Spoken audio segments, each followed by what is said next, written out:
नमस्कार दोस्तों, मैं आपका अपने YouTube चैनल में दिल से स्वागत करता हूं।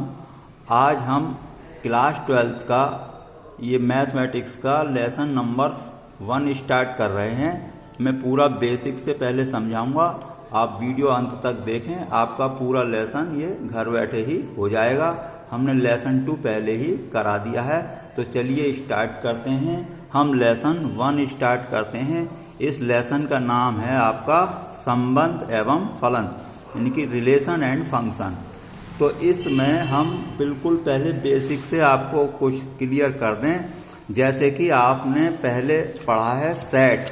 अब सेट क्या होते हैं, तो सेट के लिए आप 11th क्लास में पढ़ चुके हैं।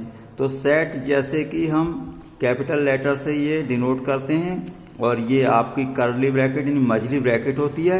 इसमें कुछ अंक या नाम या कुछ भी लिखे होते हैं, इन्हें अवयव कहते हैं। इन्हें क्या कहते हैं? समुच्चय के अवयव।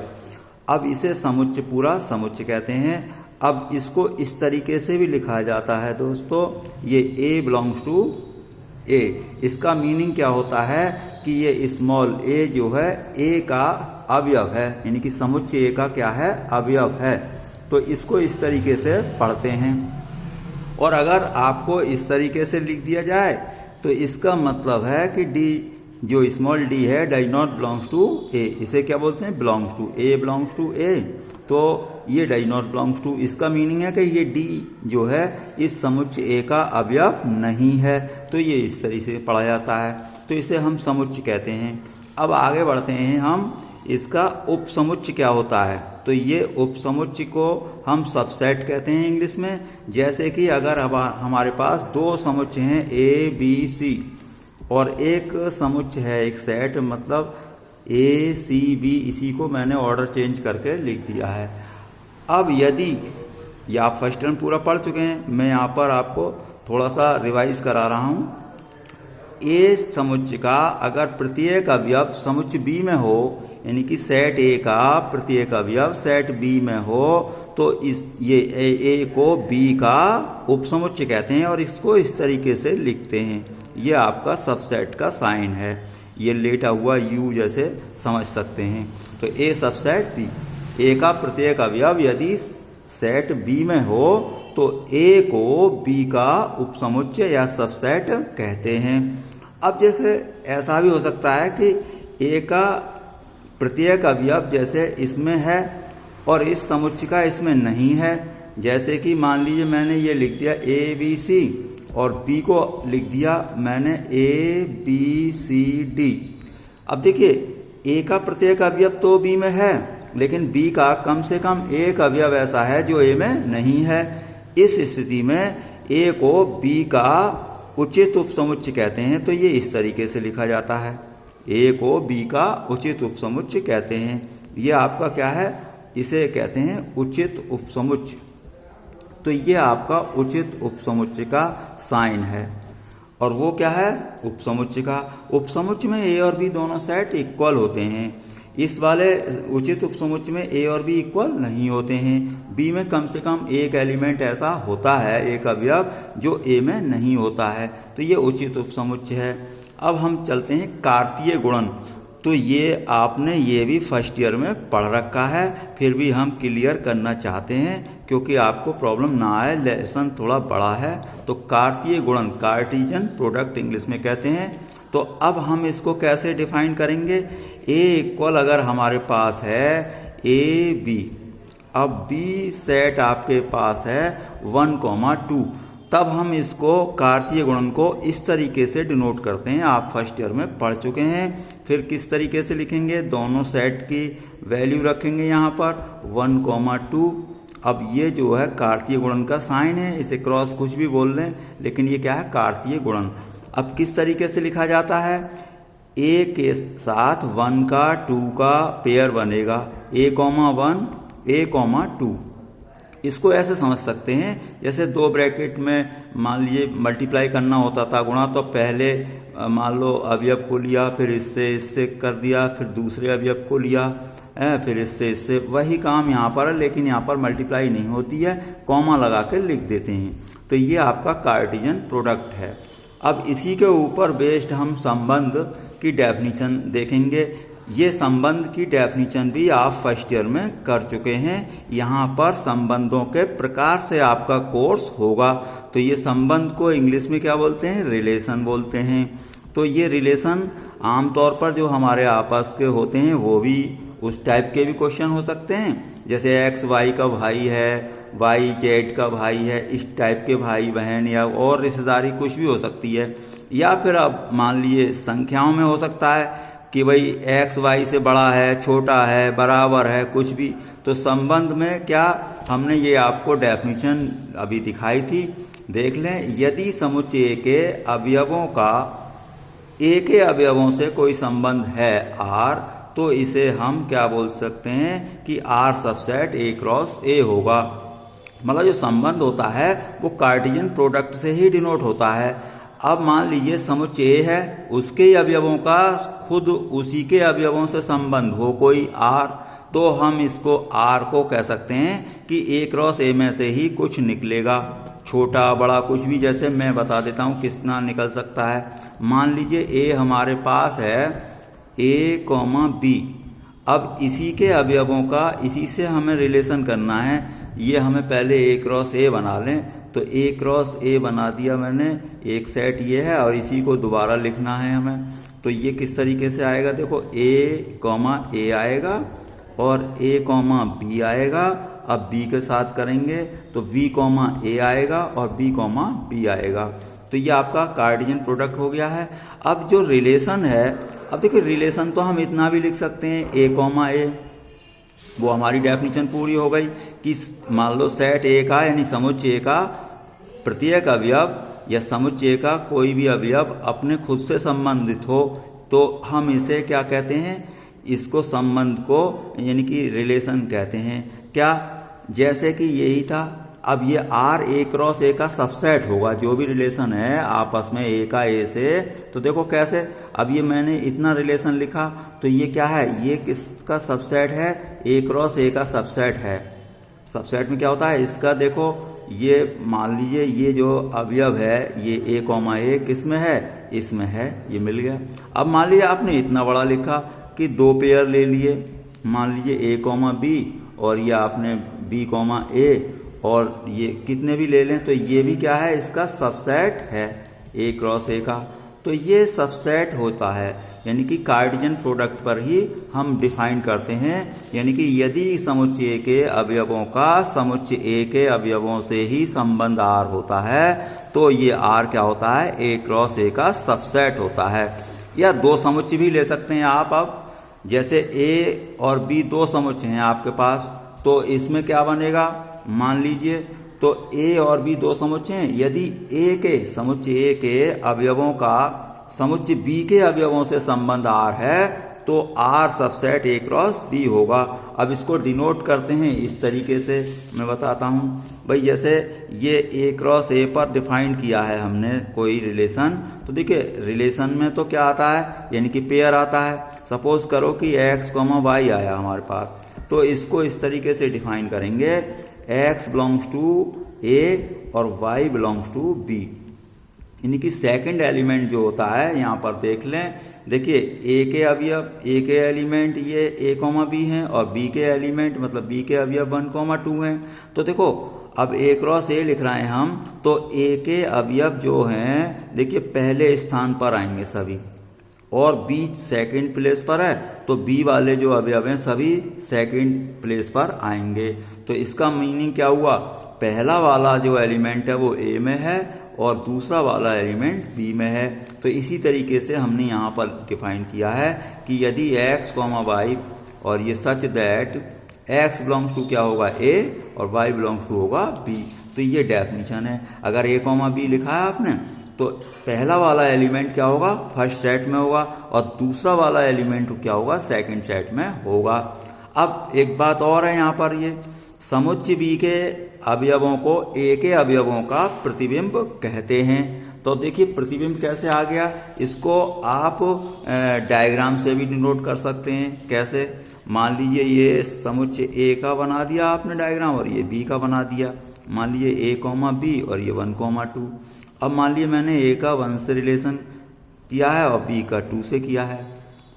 ए का 2 से भी हो सकता है, बी से भी हो सकता है। अब ये जो एलिमेंट हैं बी वाले, ए के अवयवों के क्या हैं, ये प्रतिबिंब बोलते हैं। जैसे ए का प्रतिबिंब क्या है, 1 है, बी का प्रतिबिंब क्या है, 2 है, 3 किसी का प्रतिबिंब नहीं है। अगर आप सी लिख देंगे तो सी का प्रतिबिंब मान लीजिए 3 है। तो ये सेट बी के अवयवों को क्या बोलते हैं, समुच्चय बी के अवयवों को पहले वाले समुच्चय के यानी कि ए के अवयवों का प्रतिबिंब कहते हैं। अब आते हैं हम संबंध का डोमेन, यानी कि इसे हिंदी में बोलते हैं प्रांत, और कोडोमेन, इसे सह प्रांत आपको मिलेगा बुक में लिखा हुआ, और होती है एक रेंज यानी परिसर। तो 3 चीजें हैं इसमें। देखिए संबंध का एक तो डोमेन होता है, कोडोमेन होता है और रेंज होती है। ये किस तरीके से हम कैलकुलेट करते हैं, तो हम यहाँ पर एक एग्जाम्पल इस तरीके से लिया है। ये कोई समुच्चय एक ए है और एक बी है। ए के अवयवों का यानी कि ए के जो एलिमेंट हैं, ए के अवयवों का बी के अवयवों से कोई संबंध आर है। अब आर क्या कह रहे हैं हम, आर संबंध हम अभी आगे डिफाइन करेंगे। इस संबंध का कोई नाम होगा कि भाई पहले एलिमेंट दूसरे से बड़े हैं या छोटे हैं, बराबर हैं, कोई संबंध का नाम होगा। फिलहाल हम ऐसे समझ रहे हैं कि ए के अवयवों का बी के अवयवों से संबंध आर है। तो आर बराबर हम ऐसे लिखेंगे x, y, और x बिलोंग्स टू ए और y बिलोंग्स टू बी। यानी फर्स्ट एलिमेंट जो होगा, फर्स्ट आपका क्या होगा, फर्स्ट सेट में होगा, दूसरा वाला क्या होगा, दूसरे सेट में ही होगा। अब ये जो एग्जाम्पल लिया है इससे आप डोमेन समझिए। देखिए डोमेन क्या होता है, ए के वो वाले अवयवों का समुच्चय होता है जिनके की रिलेशन इधर बने हैं या जिनके प्रतिबिंब समुच्चय बी में बने हैं। तो ए के उन अवयवों का समुच्चय जिनके प्रतिबिंब बने हैं। अब देखिए ए का बना है प्रतिबिंब, बी का बना है, सी का बना है, डी का नहीं बना। तो ए बी सी ये आपका हो गया है डोमेन। अब आते हैं आपका कोडोमेन। कोडोमेन पूरा सेट होता है, पूरा सेट बी का नाम होता है कोडोमेन, यानी कि आपका सह प्रांत या हिंदी में सह डोमेन भी बोल देते हैं। अब आती है रेंज। तो रेंज क्या होता है, रेंज ऐसा होता है कि जो सह डोमेन है उस सह डोमेन के उन अवयवों का समुच्चय होता है जो प्रतिबिंब बने हैं, यानी कि समुच्चय के जो प्रतिबिंब बने हैं। देखिए 2 बना है प्रतिबिंब, 3 और 4, तो रेंज में केवल ये वाले आएंगे। तो रेंज कितनी हो गई आपकी, यहां से देखें 2, 3, 4। तो इसमें क्या है, डेफिनेशन के हिसाब से देख लें। मैंने तुम्हारे लिए ये नोट्स तैयार एक तरह से कर दिए हैं, इन्हें नोट कर सकते हैं। बी के उन अवयवों का समुच्चय जो ए के अवयवों के प्रतिबिंब हैं। तो ये आपके ए के अवयवों के प्रतिबिंब क्या बने हैं, 2, 3, 4। तो ये आपकी रेंज हो गई। तो डोमेन कौन सा हुआ, वो समुच्चय ए में से ही आएगा, लेकिन कौन सा आएगा, जिनके की प्रतिबिंब बने हैं। कोडोमेन आपका पूरा सेट होता है, पूरा का पूरा, और रेंज वो होती है जो प्रतिबिंब बनते हैं, यानी कि ये कोडोमेन में से ही निकलती है रेंज। तो रेंज यहां से आएगी, और डोमेन आपका फर्स्ट सेट में से ही आता है, लेकिन वो वाले अवयवों का समुच्चय आता है जिनके की प्रतिबिंब बने हैं। चलिए हम इसका कोई और उदाहरण लेकर समझाते हैं, आप हमारे साथ बने रहें। तो मैंने कुछ उदाहरण यहाँ पर आपके लिए नोट किए हैं। एग्जाम्पल 1 है, जैसे a = 1, 2, 3, 4, 5, 6। अब मैं r ऐसे लिख रहा हूँ, तो मैं इसको डिफाइन करता हूँ किस तरीके से है ये। तो देखिए ये आप समझ लें, ये बेसिक कॉन्सेप्ट है, ये सब फर्स्ट ईयर वाला है आपका 11th का।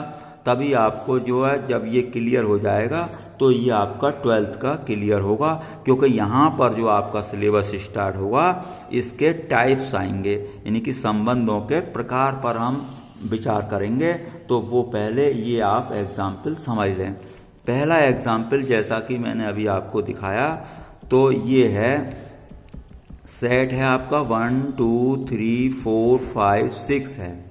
अब मेरे पास रिलेशन का नाम है, देखिए इस तरीके से मैं कह रहा था, रिलेशन का नाम क्या होता है, यहाँ पर दे रखा है y = x+1, यानी कि आपका सेकंड एलिमेंट जो है फर्स्ट एलिमेंट से एक अधिक है। जैसे कि मैं अगर इसको लिखना चाहूँ तो कैसे लिखूंगा, मान लीजिए सपोज करो कि मान लो आपने x1 लेना चाह रहे हैं, इसी में से लिया जाएगा। तो x1 लेंगे तो यहाँ 1 रखें, तो 1 + 1 क्या हो जाएगा 2, ये अपने आप आएगा भाई। अब x2 लें तो 2 + 1 क्या होगा 3, तो 2,3 होगा।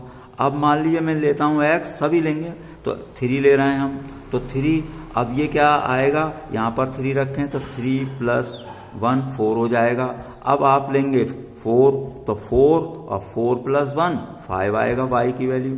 अब मान लीजिए 5, तो ये 5 लेंगे अगर तो 5, 6 हो जाएगा, क्योंकि 5 रखेंगे यहाँ 5 + 1।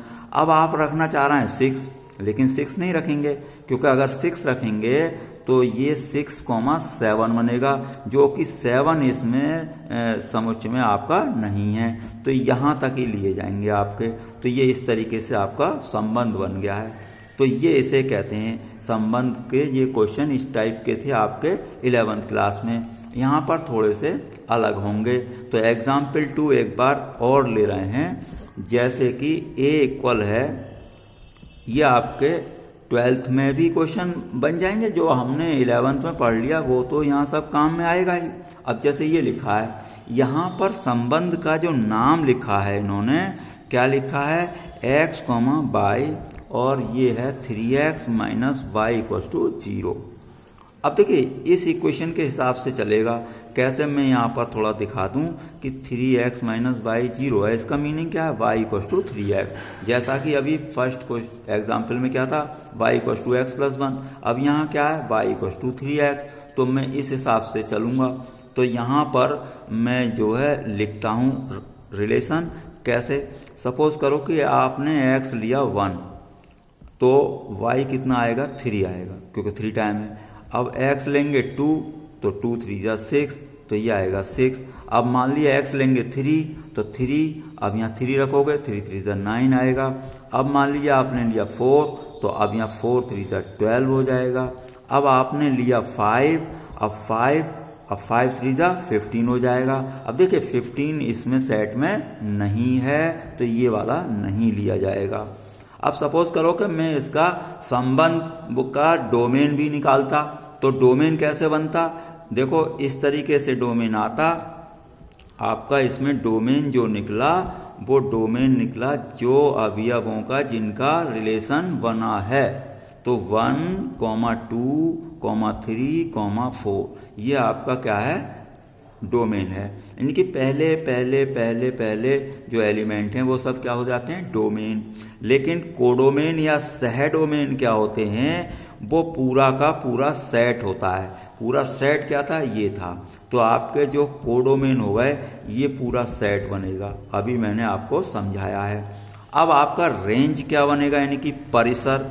तो रेंज भी मैंने समझाई थी कि वो वाले एलिमेंट लेते हैं जो प्रतिबिंब बने हैं। तो 1 का 3 है, 2 का 6 है, या ऐसे कह लो अगर इस टाइप में दे रखा है तो सेकंड एलिमेंट, यानी कि 3, 6, 9 और 12 ये वाले आपके आ गए रेंज। या डायग्राम से मैं एक बार समझा देता हूं आपको। ये 1, 2, 3, 4 और ये पूरा कहाँ तक है, 1, 2, 3, 4, 5, 6, ये 14 तक है। इसमें भी 1, 2, 3, 4, 5, 6, ये भी कहाँ तक है, 14 तक है। तो दोनों बार सेट वही लेना है।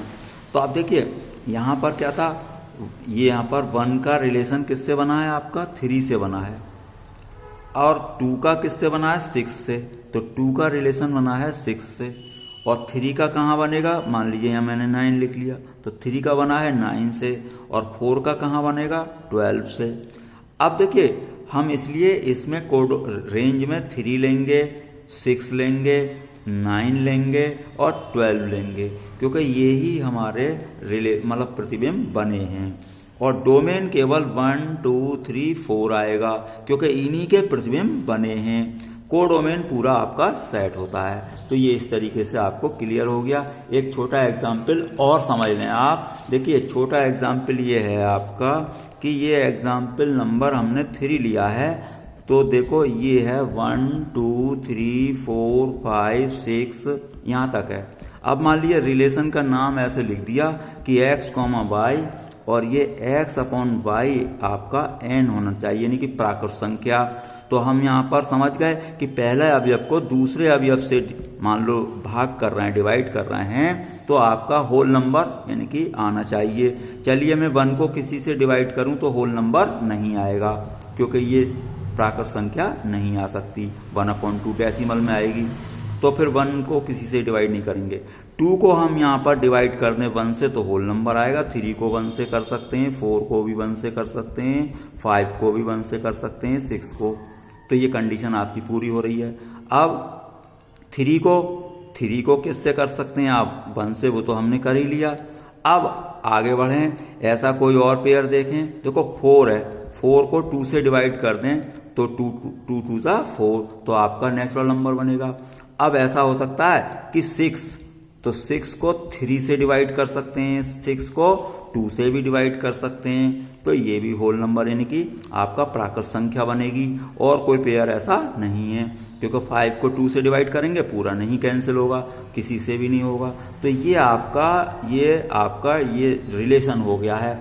अब इसमें जो भी पूछे, मान लीजिए इसमें डोमेन बताना हो आपको, तो डोमेन कौन सा होगा भाई? जो आपके फर्स्ट एलिमेंट हैं। फर्स्ट एलिमेंट क्या है?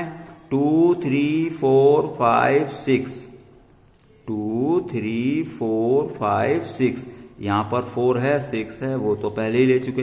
तो डोमेन में केवल क्या आया? 2 3 4 5 6 आया। कोडोमेन आपका पूरा होता ही है, वो तो पूरा सेट है। अब रेंज कितनी आएगी? रेंज में जो प्रतिबिंब बने हैं भाई, आपका 1 बना है, सेकंड एलिमेंट 1 है, एक तो 2 3 है, तो 2 और 3 बस इतने बने हैं, तो ये रेंज है आपकी। तो इस तरीके से मैं आपको ये पूरा चैप्टर कराऊंगा। ये आपकी बैकग्राउंड आपकी हो गई है।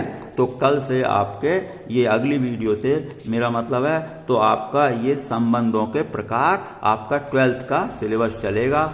आपका वीडियो देखने के लिए धन्यवाद। वीडियो अच्छी लगे तो इसे अधिक से अधिक दोस्तों को शेयर करें और कृपया हमारा चैनल भी सब्सक्राइब कर लें।